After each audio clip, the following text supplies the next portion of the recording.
یہ اس کا جواب بھی دے دیا گیا ہے کہ دیکھو اس چیز کو ہم نے آسان کر دیا ہے، اور ہے کیا کوئی اس کو یاد کرنے والا؟ اس میں بہت تو یہ ہے کہ اللہ نے اس آیت کریمہ کے اندر اس بات کی طرف بھی اشارہ فرما دیا ہے کہ عمر کی کوئی حد بندی نہیں ہے، عمر کی کوئی قید نہیں ہے، یعنی لمٹ نہیں ہے۔ ایج عمر کی کوئی لمٹ نہیں ہے، عمر کتنی ہی ہو جائے، 70 سال ہو جائے، 80 سال ہو جائے، اس کے لیے بھی اللہ تبارک و تعالیٰ نے قرآن کریم کو آسان فرما دیا ہے۔ اور بچے نہیں، ایج کی کوئی لمٹ نہیں ہے۔ تو میرے دوستو بزرگوں، فرسٹ ایئر کا بچہ پہلا سال ہے اور اس میں جاتا ہے 6 گھنٹے یا 8 گھنٹے اسکول میں بتا کر کے آتا ہے، اور پھر اس کے اوپر ٹیوشن کا بوجھ لاتے جاتا ہے۔ تو میرے کہنے کا مقصد یہ ہے، آپ کمپیریزن کریں، مقابلہ کریں کہ وقت کہاں پر ہمارے بچے کا زیادہ خرچ ہو رہا ہے۔ مجھے یہاں پر ایک چیز یاد آتی ہے، ایک زمانہ تھا جب انگریزوں کا تسلط قرآن کہ ہم نے قرآن کو آسان کر دیا ہے، اسی لیے تو انہوں نے اپنے سینے میں اس کو بسا لیا ہے۔ ورنہ مجھے آپ بتاؤ، بڑے بڑے سلیبس تیار ہو کر کے آتے ہیں اور بڑی بڑی نگرانیوں میں آتے ہیں، اور اس کے لیے باقاعدہ بڑی بڑی ٹیمیں تشکیل دی جاتی ہیں، بڑی بڑی ٹیمیں بیٹھی ہوئی ہیں، بڑے بڑے آفیسرز بیٹھے ہوئے ہیں۔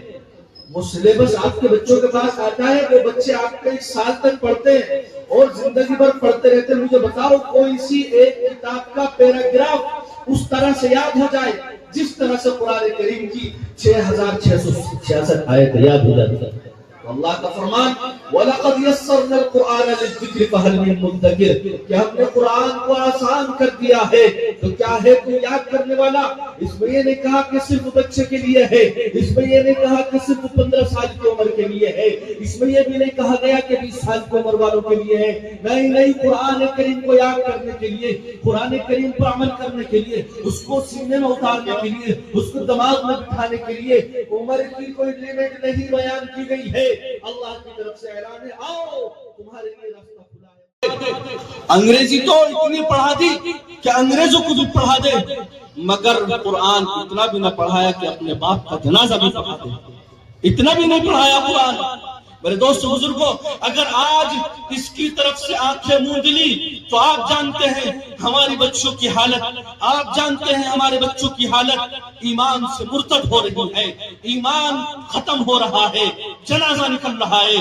سنتوں کا جنازہ تو چھوڑیے، جب ایمان ہی نہ بچے گا تو سنتیں کہاں سے بچیں گی؟ میرے دوستو بزرگوں، اتنا وقت اگر اسکول پر خرچ کیا جا رہا ہے، کچھ نہ کچھ وقت تو مدرسے کی تعلیم پر، قرآن کی تعلیم پر، رسول اللہ کی تعلیم پر خرچ کرنا چاہیے، جو کہ آسان ترین تعلیم ہے، جس کو اللہ تعالیٰ فرماتا ہے وَلَقَدْ يَسَّرْنَا الْقُرْآنَ لِلذِّكْرِ فَهَلْ مِن مُدَّكِرٍ۔ اللہ کی طرف سے آواز لگائی جاتی ہے کوئی اللہ کے کلام کو یاد کرنے والا؟ ہے کوئی اللہ کے کلام کو اپنے سینے میں بسانے والا؟ ہے کوئی اللہ کی؟ ہے قول محمد قول خدا فرمان نہ بدلا جائے گا، ہے قول محمد قول خدا فرمان نہ بدلا جائے گا، بدلے گا زمانہ لاکھ مگر قرآن نہ بدلا جائے گا۔ یہ سلیبس ایسا ہے، یہ کانٹینٹ ایسا ہے، کبھی اس کے اندر چینجنگ نہیں آئی۔ دنیا والوں نے کوشش کی، بڑے بڑے فنڈ اس کے لیے اکٹھے کیے کہ قرآن کو چینج کر دیا جائے۔ مجھے یہاں پر ایک واقعہ یاد آتا ہے، میں نام تو نہیں لوں گا، پڑوس ملک کے اندر ایک دوسرے ملک سے، انگریز ملک سے کچھ گھومنے کے لیے آئے۔ کرتا ہوں آپ کے لوگ اور آپ کا فیصلہ کیا کرنا ہے وہ آپ جانتے ہیں۔ تو وہ مہمان، انگریز مہمان آئے، مدرسوں کا معائنہ کیا، مدرسوں کا معائنہ کر رہے اور ان کی آنکھیں پھٹی کی پھٹی جا رہی۔